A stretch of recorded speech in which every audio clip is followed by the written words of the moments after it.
তুমি নিজেকে কি ভাবো? আজ সানির জন্মদিন, আনন্দ করার দিন।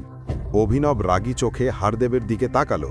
যদি আজ তোমাকে মেরে ফেলতে না পারি তবে আমার নাম চিরাগ ওবেরয় নয়। এটা বলেই চিরাগ ফোন বের করে একটা নম্বর ডায়াল করল। অভিনব এতদিন হারদেবের সব অপমান সহ্য করেছে, কিন্তু এবার তার সহ্যের বাঁধ ভেঙে গেল। আনান্না আর আমি বিয়ে করেছি 2 বছর হলো। তুমি কোনোদিন আমার অবদান দেখোনি।